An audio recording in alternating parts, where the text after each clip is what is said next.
সব লোকে কয় লালন কি জাত সংসারে, সব লোকে কয় লালন কি জাত সংসারে।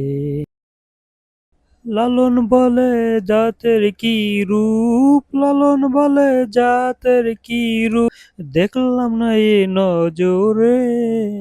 সব লোকে কয় লালন কি জাত সংসারে, সব লোকে কয় লালন কি জাত সংসারে। আমি এই মুহূর্তে অবস্থান করছি লালন সাইজির মেলা, যেটা কুষ্টিয়া কুমারখালী শেউরিয়া অবস্থিত। তার ১৩৬তম ত্রিধান দিবসের উপলক্ষে এখানে ৩ দিন ব্যাপী মেলার আয়োজন সরকারিভাবে অনুষ্ঠিত হতে যাচ্ছে এই মেলা। আর এখানে দেশে এবং বিদেশে বিভিন্ন প্রান্ত থেকে তার ভক্তবৃন্দ বা অনুসারী যারা আছেন তারা এবং দর্শনার্থী সবাই ছুটে এসেছেন এই লালন মেলায় উপভোগের জন্য। তো আপনারা ভিডিওতে দেখতে পাচ্ছেন যে কি পরিমাণ মানুষ।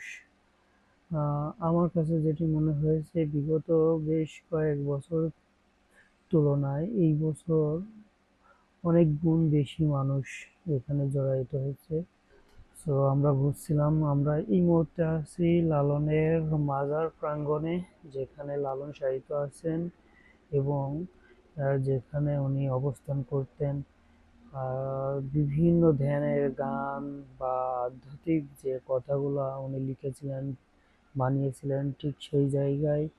আর এখানেই তার মাজারের পাশ দিয়ে দেখছেন যে অনেকগুলো কবর, সেগুলো তারই খুব কাছের ভক্তবিন্দু কবর দেওয়া হয়েছে। আর আমরা এই মুহূর্তে উপস্থিত হয়েছি লালনের যে একাডেমি। আমি এদিক দিয়ে ঘুরে যাচ্ছিলাম, ঠিক সেই মুহূর্তে দেখলাম যে একজন লালনের যে সাধু, সেই সাধুর শিষ্য তাকে ভক্তি করছেন। তো আমি একটা জিনিস খেয়াল করলাম, ওনার চোখের দিকে তাকিয়ে দেখলাম যখন গুরুকে ভক্তি করছিলেন ঠিক সেই মুহূর্তে ওনার চোখ একই দৃষ্টিতে গুরুর দিকে ছিলেন এবং সেই তাকিয়ে থাকার মধ্য দিয়ে তার ভক্তি শেষ করলেন। এবং আর তার সাথে সাথে আর একজন পুরুষ মানুষও ভক্তি দিলেন এবং ওনার হাতে সম্ভবত কিছু চাউল উঠে দিলেন।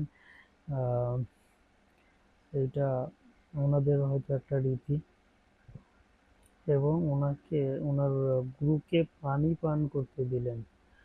আর সেই চাউলটা উনি গুনছেন, গুনে তার যারা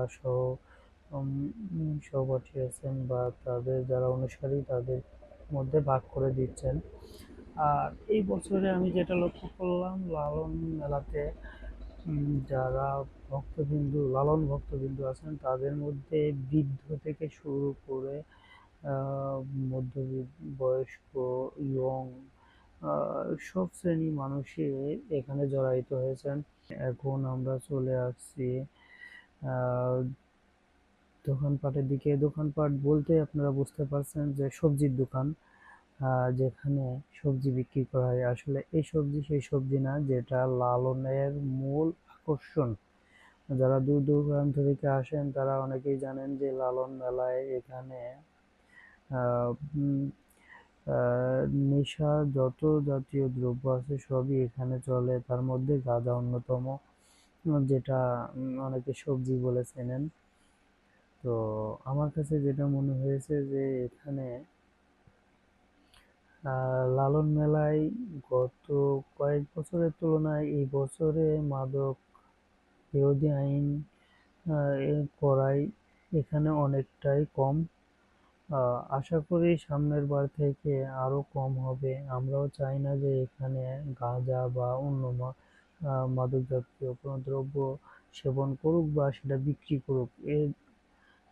সো জেলা প্রশাসককে বিশেষভাবে ধন্যবাদ জানাই যে এই জাতীয় একটা উদ্যোগ নেওয়ার জন্য। আমার ভিডিও যদি ভালো লেগে থাকে তাহলে লাইক, কমেন্ট, শেয়ার করবেন এবং আমার চ্যানেলটি অবশ্যই সাবস্ক্রাইব করবেন।